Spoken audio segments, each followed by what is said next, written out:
Center Talk Radio. You're in to all things music.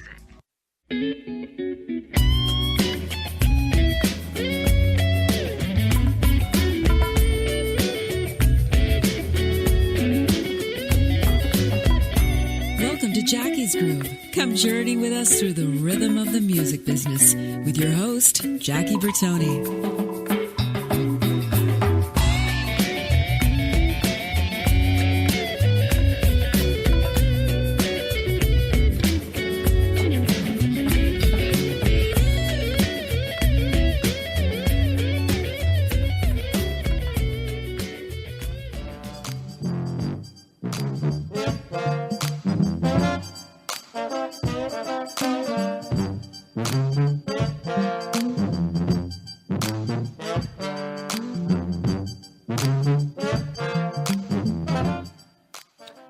Welcome to Jackie's Groove. Hey, it's an off-broadcast day for me, usually Monday, Wednesday, and Friday, but you know what? I'm doing this because I'm a big fan of the gentleman that's on my show today.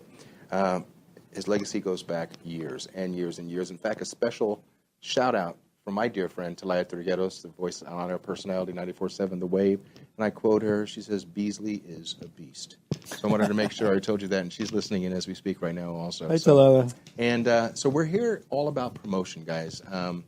I've been a fan of John's. I mean, even going back to the fact of even the AI days, American Idol. Mm-hmm. But to find out that this man actually commandeered 15 crazy musicians to carry on this legacy of Thelonious Monk blew me out of the water. I had the benefit of seeing this man live back in 1980 when he opened up for us the Tower of Power at the Dorothy Chandler Pavilion. Now, I sat there, and I think maybe I got my mouth dirty from the cabling because my mouth was on the ground. He was on the floor. The man, he dug a groove so deep. Oh yeah. I had to get a ladder to get out of it. So, yeah. But that said, everybody I want to welcome with open ears and open arms to Jackie's Groove, Mr. John Beasley. Welcome, my friend. Welcome. Thank you for being part of this, man. And I just want to jump into it itself. I want to get into the Monkestra, but I wanted to find out for the listeners out there, your fans worldwide, our fans worldwide, where were you born? Where were you raised, man? And did you ever grow up? No. Oh, good. Good. I'm trying to keep that to a minimum. Absolutely. I was born and raised in Shreveport, Louisiana. Oh, cool. My parents were both musicians and then ended up being music teachers. Mm-hmm. My grandfather, like a Dixieland trombone player, played territory bands around there, dance bands around, in the 20s and 30s. And so I grew up around music. Then my dad got a gig teaching at North Texas. Cool. In the late 60s and 70s, so we moved there. So I grew up around all that the jazz bands there. They have all these 11 lab bands or whatever they call them there. And for those who aren't familiar, you've got two of the greatest colleges. You've got Berkeley and you've got North Texas. Yeah. I have a lot of my dear friends that I've worked with on both sides. Sure. And in fact, Michael McDonald's keyboard player, Pat Coyle, is now we call him Professor Coyle. Well, okay, I have a story about Pat. Please share with us. When I was just getting into music, 12 or 13, I used to go to the lab band concerts. Uh-huh. Sit backstage and, watch it and be in awe. What age were you? 12, 13, something like that. Okay, wow. And Pat was like one of the only kids not too cool to talk to me. Right. So we used to spend time backstage at those concerts talking. He was, I don't know, he was in college. He was playing in the A band or whatever, and then he moved when we all ended up in L.A. together. We do sessions together, right, and ended up playing on his record. Oh, really? So yeah, there's kind of fraternity, the North Texas cats like Dean Parks and Dave Hungate and wow, you're bringing some names up, man. Gary Grant, of course. I'm thinking about when you said Dean Parks. Yeah. I had the pleasure. People who don't know, Dean is a master guitarist. But the session I worked on was with a big reggae group called Big Mountain. Okay. And he actually played flute. Oh, yeah. Yeah, man. But that was his first major session that he played flute on. And guess what? It never made the album. And he was pissed. He played woodwinds all through college. That was his act. Irving Azoff didn't think it was appropriate for that song, and so they pulled it off. So, but nonetheless, itself. So now, with the situation going down through your neighborhood, growing up in the Louisiana area, and so on, what was coming through the Beasley household speakers? What was mom and dad forcing you to listen to, or what were you listening to? Well, my dad was a hybrid You know, he was a pianist, and then took up bassoon in the Army, so he became a classical guy. So he was playing jazz gigs and teaching, harmony and improv at Texas, but he was playing bassoon in Fort Worth and Dallas symphonies. So he always played, pretty much contemporary classical music around the house, and jazz. So I was listening, and he was playing Bird, of course, and did you get it at that age? I was just always around the house, Right. It was I enjoyed it. Kind of made us a little crazy, I think. Hyped up, I guess. Of course, listen to Bird, you're like, and then he'd play. The first record that I really took notice of was Jimmy Smith's Midnight Special. Wow. The Shuffle. Sure. And because it was sort of a bridge, it was R&B, really. Right. It was cool. And I was listening to Watts 103rd Street Band and, of course, Zeppelin and Hendrix. Those, my generation when I was a kid. That's what Interesting was happening. dichotomy, though, between the two, though, Earth, Wind, and Fire was just course. starting coming out, and Chicago and Blood, Sweat, and Tears. But anyway, so he played that, and then he had a Monk record that he played called Work. It had Sonny Rollins on it. Yes. Right? So I was old enough to realize that this was really different, but it was also very playful. As a kid, it was like, wow, this is like it was simple, but yet Eclectic. Yeah. Yeah. And sort of humorous for a kid, that's kind of out, So he'd play that, and I was old enough to realize that having a French horn on a record was unusual, He had a French horn player on that record, or Sonny Rollins, I think Art Blakey. So that's kind of when, you start flipping over the record cover and going, oh, Art Blakey. Then you go to the record store and go, oh, Art Blakey, and you pick up a Messenger's record and get your mind blown. And then from Blakey, you go, Freddie Hubbard. Who's that? Oh, I like him.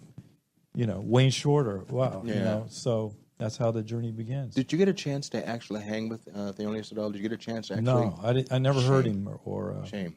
You know. I didn't understand him. And I said when we were working with Tower, I was kind of I was interested in kind of getting into. I was 19 years old at the time, and I was in awe, working with Tower of Power. Yeah. But to have this cat, the name was just so cool in the first place. Right. And I didn't talk to him. I sat in a room where he was at. Yeah. I didn't think it was apropos for me to open my 19-year-old mouth. And he was deep, man. Yeah. What was he like at that point? Because he died a couple of years later. Yeah, I kind of equated to kind of almost like a Miles Davis kind of a. I was afraid. Yeah. Okay, and I mean that in a respectful sense, is that it was way over my head. I mean, working with Tower of Power at 19, that was over my head as alone. Yeah. But when you're sitting down listening to this cat, and I couldn't put two and two together. Later in my life, I got a chance to play with Alan Holdsworth. Another thing I would never do in my life. Chad Wackerman laughed his ass off because he saw me sweating from my head down because it was something I didn't want to do. But I was brought into the situation. I wanted to put it in my bio. Okay, so it's on my bio. God rest your soul, Mr. Right. Right. But it's very cool. So going back to the situation with the Monkestra, where were you? What time was it, if you can think about it, that the quintessential light bulb went above your head and you said, I'm going to make this work? Well, it's actually my third Monk project. Okay. By the time I graduated high school, I went to New York and back and forth. I ended up in L.A., right? Mm-hmm. And I was playing with Freddie Hubbard and, starting the tour. And I'd met this guy, Buell Neilinger, who's a bassist. He was actually Stravinsky's favorite bass player. Really? Right? And he played with Cecil Taylor in New York, and sort of a very eclectic guy. He put a band together called Thelonious with him, Billy Osborne, who's Jeffrey's brother, and the co-leader of LTD. Right. Played keyboards and wrote Love Ballad and all that stuff. Back in love again, my friends. Excellent musician, singer, but he was a badass bebop drummer. Not many people know that about him. In your opinion, being the quintessential musician yourself, what makes a badass bebop drummer in your eyes? Making it feel good. Okay, I'm driving it, making it feel good, and knowing the melody. A groove still though, a heavy groove. Oh yeah, making it feel good. Porcaro-esque kind of that. Well, it's a lighter feel. Right, It's a different thing.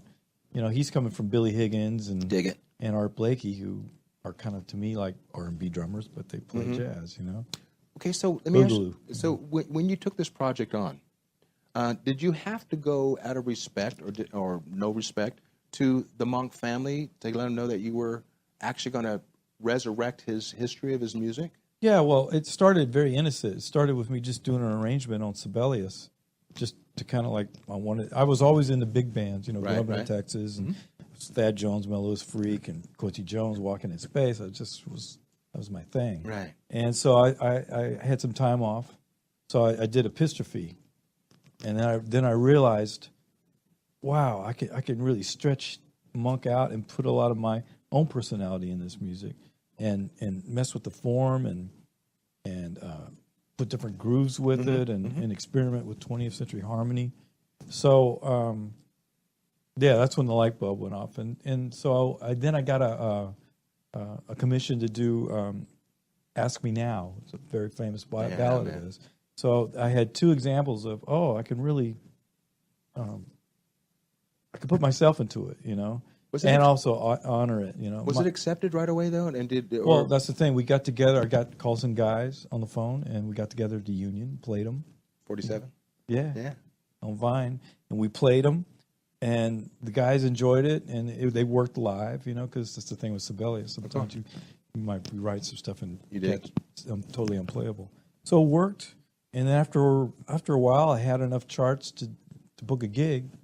And at the same time, it's just sort of to enrich myself, to learn, It wasn't serious, I mean, this learning part was serious, but doing gigs, with the big band, I'm like, wow, crazy. So we booked a gig at Blue Whale and did the videos, the first set of videos that have been on Facebook for a while, on YouTube for a while, and people freaked out. They liked what they heard, and the spectacle of all those guys playing, and the trumpets and the grooves, and it's kind of taken a life of its own that I didn't realize would happen. Share with me and share with listeners, has the Monk family or his musicians that were with him at the time, are they hip to what you're doing? Well, TS is, and we have his blessing, of course, because we're using part of his father's name in our band name. And, we've recorded 2 records of the material that, the estate is the beneficiary of course. For publishing, of course. And so that's all really, really good. And, I've worked with TS in the Thelonious Monk Institute of Jazz. That's something I've been a part of for, 6 or 7 years now. So I know him from there.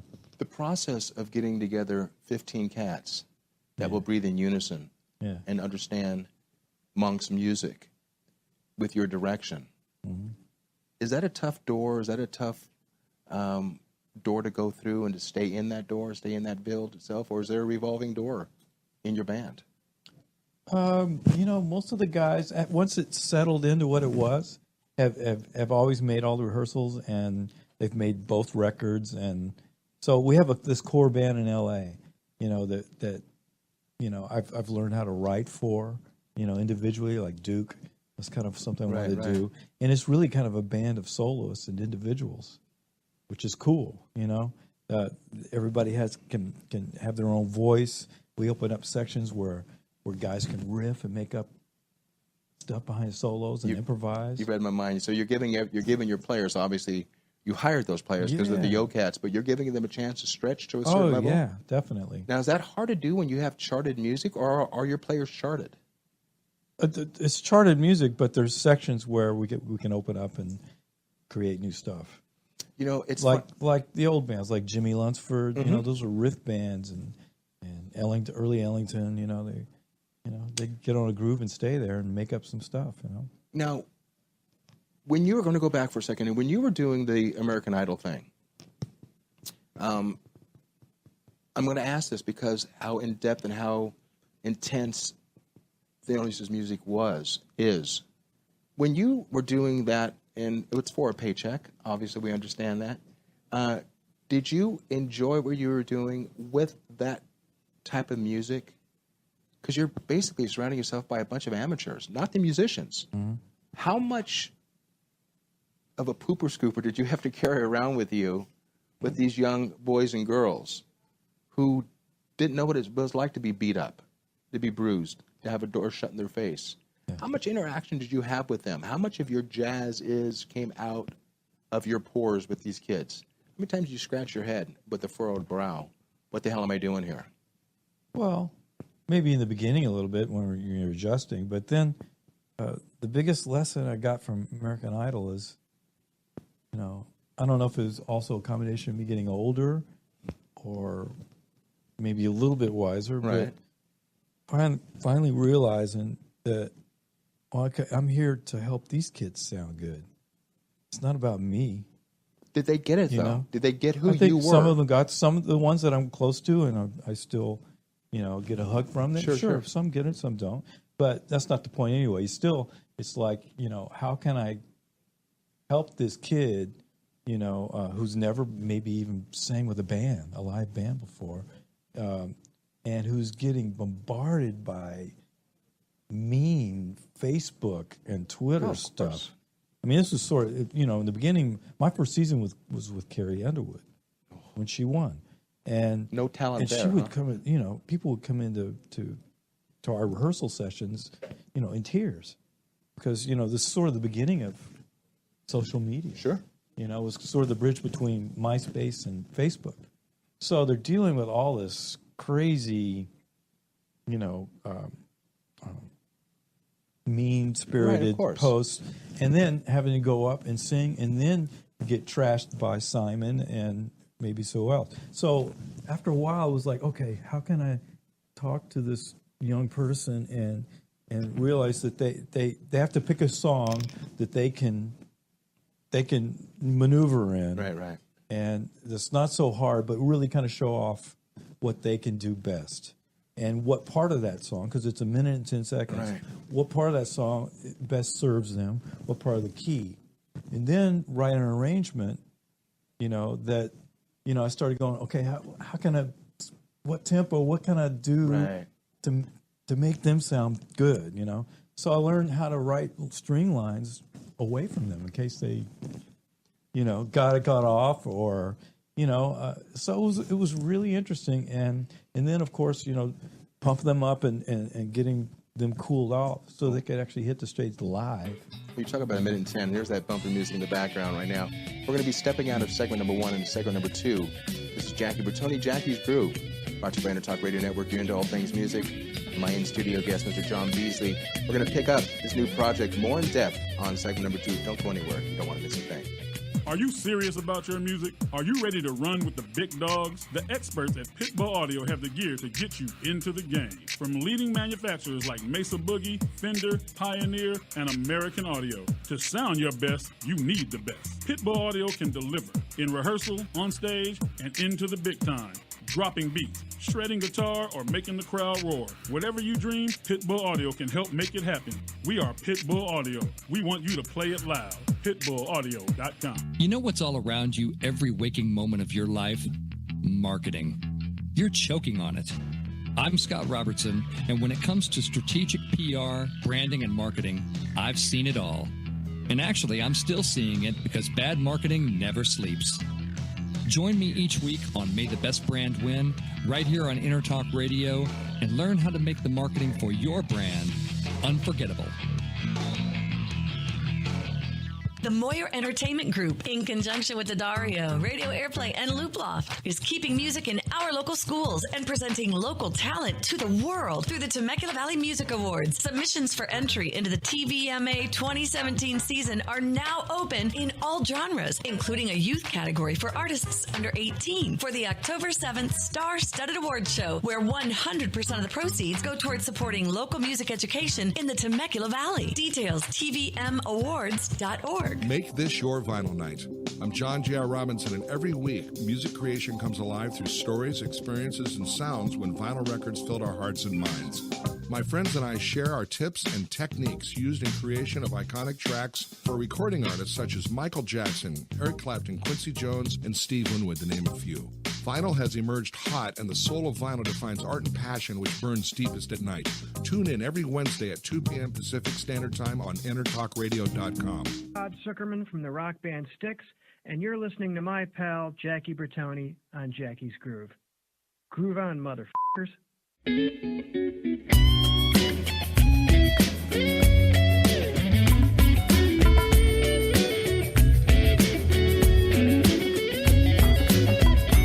Welcome to Jackie's Groove. Come journey with us through the rhythm of the music business with your host, Jackie Bertoni.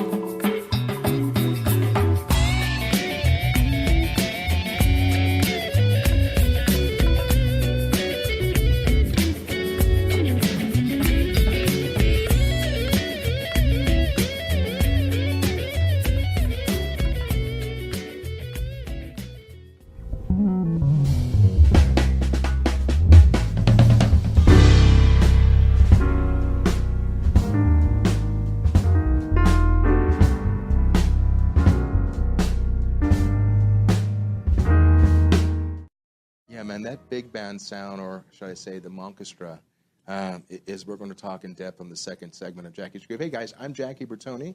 That's John Beasley, or John Beasley, as Talaya likes to refer to you. And we're all about bringing to light what's going on here. And the reason why you're here today is to promote your legacy, or carrying on the legacy of Thelonious Monk. Right. So let's pick up itself. We talked on the last segment. We talked about how do you gather in these 15 guys. You know, what does it take to earn the title of being part of the situation? Are the seats pretty much concrete? Is there a revolving door? Are you traveling with this band out of California? Because I can only imagine the only one that can win from this is the airlines. Exactly. You know, and so with that said, what's it take in a day of John Beasley and babysitting these 15 other players? Share with us. Well, I have a lot of help from my manager in order too, that's for sure. It's really her band. I'm just the musical director. And we're speaking of your beautiful wife. Yes. Yes. So it's I'm married also. We're going on 34 years, and what I say in my house goes as long as it's okay with her. Yeah. Right. You know. So I learned my lesson a long time ago. So I mean, the guys have to have like serious jazz roots for me, you know, but also have, you know, R&B roots, you know, like horn players, they play all kinds of gigs, right? But and then they have to be able to read and be technically proficient to play Monk's music, because Monk's music is very intervallic, a lot of skips, and then, you know, harmonized. If you're playing in the middle of the voicing, it's even crazier. Right. So, and if you're a woodwind player, for me, I love to write for clarinet and bass clarinet. Right. So they got to be able to double. But I really look for a voice, like individual voices, you know, with guys that have their sound, you know, their own kind of unique way of playing. And rhythm section wise, you know, like have to play jazz authentically, but also funk and Latin, you know, Afro-Cuban authentically, you know. I'm a real stickler for that. So they have to be really kind of really broad and creative guys, you know. And that's a good part, because, you know, this does carry your name, you know, this whole orchestra. But I want to ask this question. It's people who I'd want to play trio or quartet with, basically. But I'm going to be right up front. I'm going to ask you a question itself. Are you an easy cat to work with, or are you the quintessential prick with a name on the marquee? I'd say I'm a pretty easy guy to work with. Okay. I mean, you know, I have a lot of experience being an MD, and, you know, I've worked with other MDs, and I tend to be able to get, how's the saying? I get more out of honey than I do out of being stung by a bee. Exactly. So that's my just my persona. I'm a little bit more laid back, maybe, but I have been in situations where I've had to really crack the whip, and you know, fire guys and stuff. Not in Monkestra, but in other situations. So I think guys maybe respect that about me. They know I can hear what's going on. And this thing with Monk, I'm going to ask you on the last segment about being charted and so on. And then you sat there and shared the fact that when it's really, really good, kind of guys can step out a little bit. Mm-hmm. When they step out, obviously, I don't read or write a stitch of music. It's never been a hindrance for me. Mm-hmm. At least I don't think I have. You know, it has been. But when they step out and everything is charted on this path and everything is whirling out this way, how hard is it for them to come back to the chart? Well, I stand up. I conduct more than I play. Okay, cool. So I'm kind of directing traffic and directing, dynamics, and then I'll go to this, which means go to the next section. Or I'll keep egging them on and building this big build-up, egging it on. It gets funkier and crazier and chaos. I love chaos. Mm-hmm. Chaos, and then it's because I know what's coming next. And I know if we hit that next section hard, it'll be the climax, and it'll work. So, or the other way around. I have it coming down, and then I know that it's going to get kind of juicy or sexy in this next spot. So, it's like improvising. Conducting is like improvising. So we're all making it up. When your audience, when that smiling sea of faces exit the arena or the club or whatever it may be, today to the Embarcadero in San Diego, what do you want them to take away from this performance? I want them to, for one thing, have some peace for an hour and a half from their daily barrage of chaos. Yeah. But also a thoughtful and soulful piece. And also to have fun, get up and dance if you want. I really lament the fact that jazz has gotten so complicated that there's no wiggle anymore like there used to be. Right. There's none of that. So, if people are feeling it, I encourage people to get up and have fun, man. And that's this cool. Is not like conservatory stuff. Well, you're talking about that jazz audience. Now, I'm going to ask a question here because I'm curious about this. You walking in and commandeering, I like to use that term, of Thelonious' music. Have you come up with any negatives from staunch Monk fans of what you're doing that you've heard of? Surprisingly, I haven't seen it yet, but I'm sure there's been a few people, but if you read that or someone brought that to you, how I'm would making you music for? Yeah, but how would you handle that though? I mean, we all have... How do I handle that? Well, I learned a long time ago that not everybody's going to like what you do. You dig it? Right. Yeah, man. And if you look at what Thelonious went through in his life when these compositions were being birthed. Right. The racism. No, there was no racism. No cabaret carts. You couldn't play in New York because of a trumped up dope charge. And then just being a black genius. You're going to get, and then his music on a musical level was so stylized and so different, so far ahead of his time. The critics didn't like it either. Nobody, he wasn't getting any props or love. The musicians were all hanging in his house. Miles Davis looking over his shoulder. Oh, what's that? And he shared. But I kind of take that with a grain of salt. It all depends on how your belief is, your spiritual belief, and so on and so forth. But do you feel that TM is in you, or is he smiling down on you when you walk off that stage? I don't want to sound goofy. I'm not going to be presumptuous about that. Okay. But we do share the same exact birthday. What does that tell you? I don't know, but I'm proud of that fact. Yeah. And his son telling me what he told me, really made me feel good. Want to share that? Well, his son said, John, and this was after a gig, he said, Thelonious wrote these charts, this music for guys to put their own voice into. Really?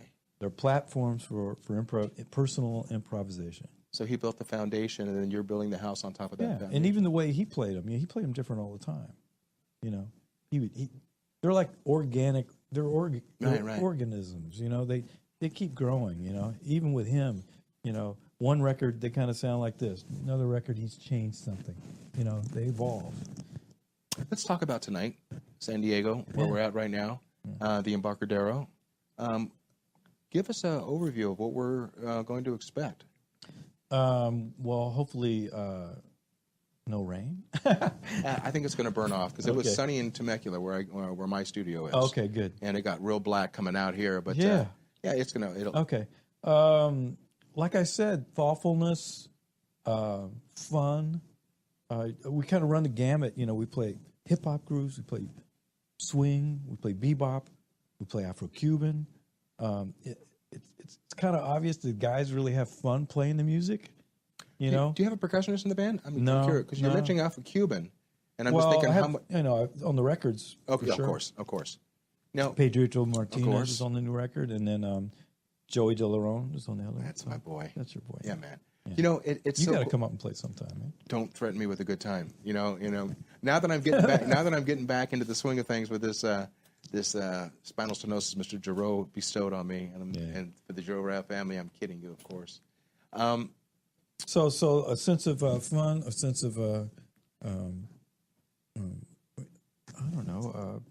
It's just a feel-good vibe all the way around. Well, it's a feel-good, but it's thoughtfulness too. You know, I mean, we play a lot of these tunes were.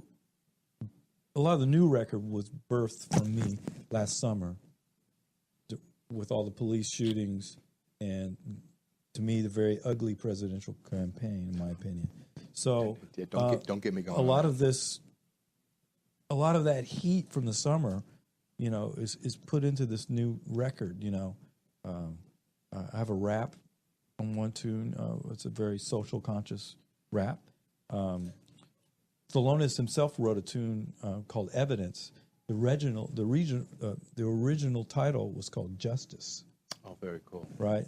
So there's a lot of that tune has like Ascension and lots of very hardcore kind of Coltrane wailing kind of in it, and it has a lot of kind of heat in it, you know, from the battles. It's up to cats like you and me, guys in our genre, in our age bracket. I always tell young men and women, to know where you're going, you have to know where it started. Yeah. You know, and the fact of the matter is there's a reason why rock groups like my dear friend Styx and Journey, they're still selling at 19,000-seat arenas. And you're now seeing 3 generations of listeners that are going there. But I want to know this question because I know you, I know me when it comes to being everything, eat, sleep, and drink music.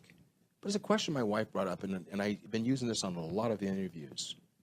I want you to think about this for a quick second. If John Beasley wasn't in the music business or the music, anything music to do, period, what would you be doing? I know. Funny. That's hard to do, man. I've been at it so long, you know, since I was, you know, could walk practically. But,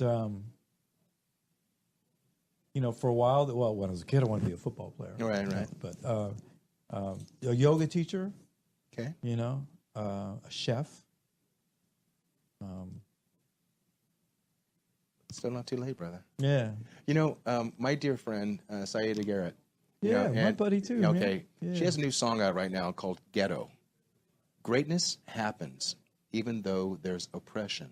Yes. And the rap line comes from the great Common is on this. So when you use the fact about oppression and what's going on, and we're not going to get into anything political right now because that's a whole new show on Oprah. There's a lot of unrest right now going on. Yes. Is it going to change? Next. Okay, so with that said, you and I are in the same age bracket. I'm blown away by this answers that the question I'm going to ask you. Does John Beasley understand the music business as of today? Are you optimistic or are you pessimistic? What's going on? Power of music is way beyond what's going on today. There's more talent coming up than ever before.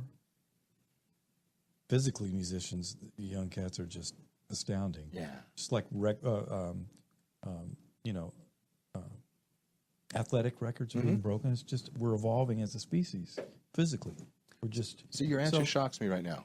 So that's a given. People are going to be making incredible music no matter what.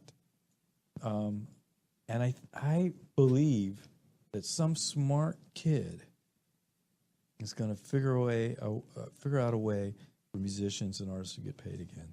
Some kid, maybe he's 6 or 7 years old now, or from our lips to God's maybe ears. he's 22 or whatever. Maybe it's happening now. We just don't know about it. You know, Al Di Meola said to Stanley Clarke in Europe last year.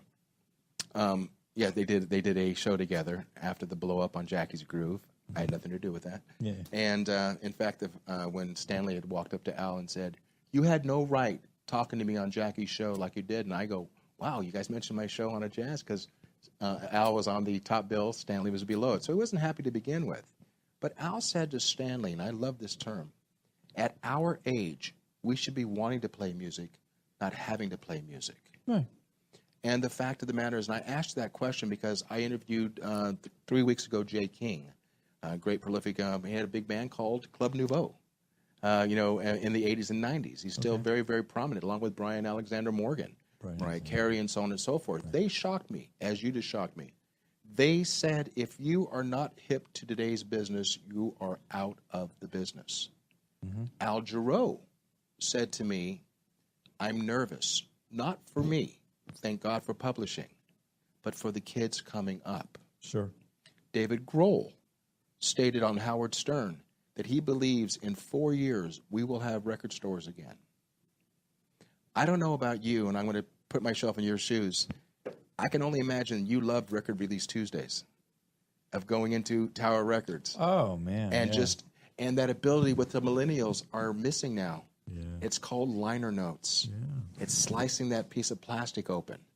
And it's looking down. I didn't know John Beasley was on percussion. I mean, on keys. I didn't know Jackie was on percussion. I didn't know Debbie did, Well, like I was talking in the beginning of the hour, that's how I got to know Art Blakey and Herbie Hancock. I saw him in a Miles Davis record. Who's Herbie Hancock? Chameleon? Oh, my God. Yeah. This is how we... See, that's also how sidemen get work. Absolutely. And finally, because I've done enough in my life, enough film and television, but on film, on the credits, it's still, we are the bottom line. We are the music provided by, and we are the whole reason for that. Yeah. We're finally get the just due and the props. We got a long way to go. Yeah, we do. And what we don't have a long way to go is this segment. Okay. My friend, shame on you for not taking 2 hours, or shame on us for not doing it around, and we want to extend that olive branch to you, and we want to be part of this whole movement, because I want to know if in your wheelhouse, is there another prolific artist out there that you may want to expose the youngins to again? Well, don't answer that question now. Okay. We'll pick up on this segment, because I'm curious, because you've had the balls to do what you're doing now. I would never do it. I could never do it itself. So I want to know what's on your plate coming up, and we'll do that on segment number 3. All right. Of a 1-hour interview with my new brother, Sean Beasley. My name is Jackie Bertoni. It's Jackie's Groove, brought to you by the Talk Radio Network. There's that bumper music. You're not hearing it. Guys, have any questions? Go ahead and put it on intertalkradio.com, and if we feel it's apropos, we'll get back to it. We'll be right back after this short break with Mr. John Beasley and some friends from NAMM. So we're going to talk more about that. Don't go anywhere. Hi, this is Tim Dolbear, host of Sound Experience here on Intertalk Radio. And Source Connect by Source Element is the essential tool that we use to link between my studio in Austin, Texas, and the WS radio station in San Diego. Now, with Source Connect, not only can we communicate in real time and with HD audio, but it's synced up and is of a high enough quality that I can use it for real-time ADR work, remote recording, and overdubbing, and it even allows me to remotely control a DAW. Source Connect by Source Element. Affordable, high-quality audio and video connection over the internet for all of your production needs. You know what's all around you every waking moment of your life? Marketing. You're choking on it. I'm Scott Robertson, and when it comes to strategic PR, branding, and marketing, I've seen it all. And actually, I'm still seeing it because bad marketing never sleeps. Join me each week on May the Best Brand Win, right here on Intertalk Radio, and learn how to make the marketing for your brand unforgettable. Make this your vinyl night. I'm John J.R. Robinson, and every week, music creation comes alive through stories, experiences, and sounds when vinyl records filled our hearts and minds. My friends and I share our tips and techniques used in creation of iconic tracks for recording artists such as Michael Jackson, Eric Clapton, Quincy Jones, and Steve Winwood, to name a few. Vinyl has emerged hot, and the soul of vinyl defines art and passion which burns deepest at night. Tune in every Wednesday at 2 p.m. Pacific Standard Time on intertalkradio.com. Are you serious about your music? Are you ready to run with the big dogs? The experts at Pitbull Audio have the gear to get you into the game. From leading manufacturers like Mesa Boogie, Fender, Pioneer, and American Audio. To sound your best, you need the best. Pitbull Audio can deliver in rehearsal, on stage, and into the big time.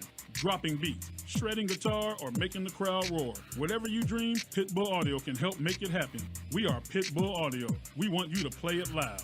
PitbullAudio.com. Hi, this is Michael McDonald, and you're listening to my good buddy Jackie Bertoni on Jackie's Groove.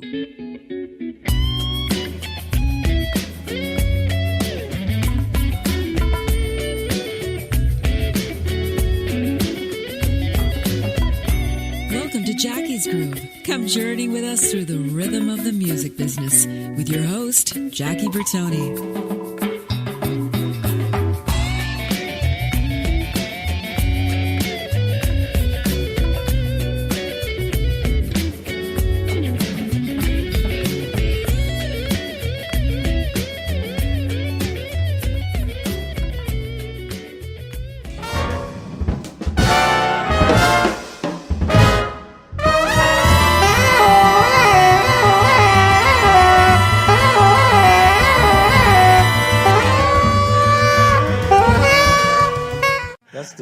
Baby. That's the 1963 Village, you know. That's Harlem. I'm listening to this song that you just heard coming up.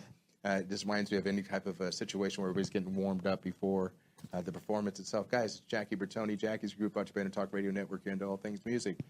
Mr. John Beasley, Mr. Eric Abel from NAMM, and welcome to the show, my friend. Thank you. Can I have some of him in my ears, young man? I want to know more about what's going on here itself because we are 100% behind NAMM. NAMM's 100% behind us, and we're great. And we're forever grateful. So, what brings you here today? Yeah, I'm here with the NAMM Foundation, okay. Which is the 501c3 arm of NAMM. Mm-hmm. And when we talk about music education, the NAMM Foundation is sort of the arm of NAMM that works in that realm, advocating for music and arts education. Right. So the NAMM formula basically is most people are familiar with our trade show, the NAMM show, which is harder to get into than Fort Knox. Yeah, just so you know that. Yeah. I mean, it's a trade-only event, right? So you have to be invited to come to this show, but that show produces revenue, and that revenue goes back into advocacy work, and that advocacy work entails research for that advocacy. Sometimes that's grants or funding music-making programs. But a lot of what we do is we advocate for music education. And we do that because we have a unique design. We have thousands of individual businesses. Over 10,000 companies make up NAMM internationally. But in the United States, we probably have 5,000 businesses, about 7,000 locations. And so if you're working in a system like the public school system that has just about 14,000 independent school districts or individual school districts that operate individually, it's very hard to have an impact. But we have those 7,000 or so. Not impossible, though. That's right. Especially if you have 7,000 passionate hubs in all those communities. So the NAMM Foundation produces advocacy material, and we inspire our members and encourage our members and train our members in some cases to advocate on the local and district level and sometimes on the state level. Are you out of the Oceanside we're in Carlsbad. Carlsbad, thank you. Yeah. You know, NAMM is National Association of Music Merchants. This will be my 28th trip. Nice. Yes, I'm that old. I missed last year because of my back surgery, but we're coming back strong, and to be the voice, Intertalk Radio for NAMM, we're internally grateful. I'm internally grateful because I had a chance to be interviewed by Dan. Dan Del Fiorentino. For the oral history. I was the artist after George Benson, so I was really honored to be part of that. Nice. And my whole vibe with him was how music has brought me through my MS, and how MS has brought me through the music, and. You can go on to NAMM, go into oral history, and look at a Jackie Bertoni. You'll see that. But I want to know from you, being in that side, what is it that John and I can do as the yo-cats in the industry to really shake the shit out of our government to keep music, put it back in the schools? Well, that's a really good question. I'm glad you asked. Music education is thriving in the country. Of course, there are always stories of it getting cut, but it's not terrible. We're relentlessly positive at NAMM. Basically, we emphasize the benefits of music and arts education. We find that is really, you mentioned it, as a leader, you get more results using honey, So if we're emphasizing the benefit to a kid that music and arts bring, and emphasizing the fact that music is not necessarily a vocational training program. Right. Exactly. Right? It's about developing citizens. It's about developing people that can collaborate and so I think that artists have a great amount of leverage in spreading that information. Do you believe that? Do you really believe that? I do. Okay. Yeah, I've seen it. Yeah. Power in numbers? Well, numbers and influence. I mean, we go to, I said we train or we facilitate training for our NAMM members. So every spring we bring about 100 NAMM members. These are CEOs of companies to Washington, D.C. to talk to their members of Congress and to governors and talk to them about music and arts education. We've been doing this for over a decade. And when we bring a Chad Smith or an iconic music artist, doors open everywhere. I mean, people really respect artists. And as I always said to Dan in the NAMM Foundation, the industry knows that I was diagnosed with MS back in '96. Yeah. I used my celebrity for the greater good, speaking throughout the nation for the National Multiple Sclerosis Society. Say that 5 times fast. And I want to extend that olive branch back out to NAMM, because there are a lot of great handicapped musicians to this day that are making inruns. And so whatever I can do, this is not going to go away tomorrow.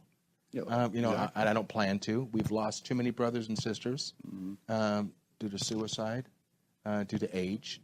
I hope they're not looking for a keyboard player or a percussionist anytime soon. We've got a lot more to do down here. But I just want to say thank you to NAMM, because I can speak for myself, but I look forward to NAMM every freaking year. Not the business part of it. From 10 to 6, I can do it. I mean, the signings are fine, and I do my due diligence at 6 o'clock or 6:01. And when you walk out in that food court or the main stage or the Marriott lobby for music headed up by Tim Moyer, or the Hilton, and people understanding that it's still okay to wear spandex pants and to be a glam rocker. The women now, okay? So, it's a community. It's a very tight-knit community. You see people that you haven't seen for a while. You dig? And that you're not being rushed through an airport. You get a chance to, Yeah. Well, I mean, I'm sorry, but my dad's dad owned a piano store. Really? In Texarkana, Arkansas, for a long time. Since the beginning of the century, of the 20th century. And my dad tells me stories of going to NAMM like in the 30s and 40s in Chicago. With his hotel rooms. His Wait, father. I got a cue card here. Excuse me, Carice, bring that cue card again on the back of that plate. I love this. This is what's called raw. Tino says, talk to John about music education experience. Well, here we go. My parents. Your parents were educated. Music educated. My grandfather, after he came off the road, was a band director, high school and junior high school band director. And in those days in Arkansas and Louisiana, you had to have several, because it's all small communities. You had to have several bands. Yeah. So he'd plug my mom in to whatever instrument that was kind of lacking. So my mom ended up, playing all kinds of instruments, and so she became a band director in the early '50s, which was very unusual for a woman at the time. Because it's sort of like being a football coach back in those days. Yeah. And then, my dad in the college level. So, we used to have all state, sure, orchestras and bands and solo and ensemble contests. But the thing about it is that, it's a group of kids that maybe aren't athletic or aren't the cool kids or whatever. Right. And everybody had a place to go. Yeah. And be a part of something. And if you have a big, you learn what what 20, 30 minutes of practice would do to get the greater good for your whole band to sound good. Yeah. And it becomes it starts feeding on each other like this. And That's a beautiful thing to see, and I really lament the fact that a lot of, you said schools do, but I live in California, and we're pretty low on the public education. I'm not saying that we're not getting that it's fixed. A lot of funding that could be. That's right. And there's a lot of work to be done. And I want to jump in here too, because again, this is perfect timing on this. I always say out there to the parents about their children, don't force an instrument down a child's throat. Right. Take a child to an amoeba, a guitar center, any type of music consortium, and let the instrument call that child. Take your kid to a live concert. That's right. That's the thing. How many kids get to see what a trombone is now? Yeah. We used to have these things in Texas where at the beginning of the school year, you'd invite the kids to maybe pick out an instrument if they're going to be starting instrument. And so all the band directors would be there, and they would say, "Oh yeah, what instrument? Oh yeah, you could try. Here's a trumpet. Pick this up and put it in your hand. Right, feel it. Feel it. Open that case. Maybe your teeth. You can have braces in. Maybe that's not the best one. Maybe trombone's better. So they can hold it. It's not just about guitars and bass and drums, which we all love, but it's also about something to blow through. And I want to say one thing, and I want to say, and I apologize for this because there's a certain time you can use this word, but it's pretty fucking cool what we do for a living. Oh, yeah. I mean, all sides of the industry. See, now, when you say the word music business, NAMM to me is not the word business, although they are all about business. I don't think those two words should be convoluted in the same sentence. That's my soapbox I'm going to say on that itself. But again, I asked, what is it that we, as the YoCats, the voices in the industry, can push to our government to make them realize the fact that music is a way of life? Well, I think that,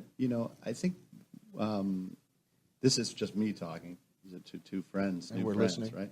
Right? I think that, when we talk about music education as a vocational path, we kind of do ourselves a disservice. Absolutely. As a country. Yeah. Because what you mentioned earlier about that, life is a series of minute-to-minute choices. And as a young musician, we all learned to make the difficult choice because we know that there's a result of making that choice, right? It's to make the easy choice won't get you better at playing, right? It won't get you better as a musician. Making the difficult choice is where it's at, right? And so if we ingrain that in the young people, the future leaders of this community, this world, this country, we have a whole different scenario. We have people that are looking at challenge as something that will grow them and create value, and not looking for maybe the easy choice. And music does that in a very unique way. Music education in the hands of a qualified music educator like your parents and like you, going around the country and instilling that same kind of choice, influencing young people. It's about a choice every single minute. You chose to keep going, right? You don't know what's going to happen in your life. You don't know what's going to really happen on the bandstand, right? And here you are, the CEO of this company, and all these great hotshot people in your company are making independent choices over and over and over, all moving toward a unanimous goal. Yet still being individuals. Right? That is the model of a country that we want to see. That is a model of the world that we want to see. So you ask what artists can do. I think just saying music and arts education is really important. Just acknowledging that, when you have that megaphone, when you're out in front of 5,000 people tonight, reminding people that the arts education, music education is not something that will just happen. We never meet any elected officials or school board members or principals that think we shouldn't have music in our schools. Never. It's about resources. I got goosebumps on that, man. I mean, I honestly, will the music business come back to the way it was? I hope in some points it doesn't. I hope that we understand that for the listeners out there, the millennials, stop stealing music, people. We're not doing this for a living. We're not doing this for our health. We're doing it for a living. Yeah. The millennials never knew what it's like to come out of pocket and pay for this. Try it. Listen to your parents. You know, like I said to John on a break, to know where you're going is to know where it all started. Right. You know, is it, you know, as I use my term, is it cylindrical around the calendar? Is that going to make sense again? Will Dave Grohl be right? Will we have, you know, music stores again? I hope so. Me too. There's 38 viable Tower records in Japan. Go figure that out. They value music different than we do. And with that said, too, you know, talking about upcoming January, the third week of January, NAMM. Yeah. At the Anaheim Convention Center, every square inch of this monstrosity is filled, including suites, hotel rooms, and so on. If you can, this is not coming from me, but if you have a source to get in there as a musician, it's like telling what someone like what steak tastes like if you've been eating peanut butter all your life. It is everything. You can't get it in 3 days. Well, I tell you, 4 days. It's close to the public, but certain segments of the public are welcome. Yeah. If you're a music educator, teach music in any capacity, you're welcome. If you're a college student that's studying music, music production, music business, you're a college student or you're college faculty, we have programs for that. You come to the NAMM site, you'll see those pathways to come into the show. We also have content for those folks. You know. And we're getting very close to the end of registration for NAMM. You know, well, it just opened. It's going to open the end of this week, actually, for non-members. And then it'll stay open till the very first week of January. So you have some time. Yeah. But, you know, those two groups especially, if you're a college student, you know, studying music or a music teacher in any capacity, you're welcome to. How many years is NAMM flying their flag on the building? On the building in Carlsbad? No, Carlsbad and the convention center and so on. Well, it's a 116-year-old organization. It's a trade and started, you know, about the time your grandfather was in business, you know, as a bunch of piano retailers. That's right.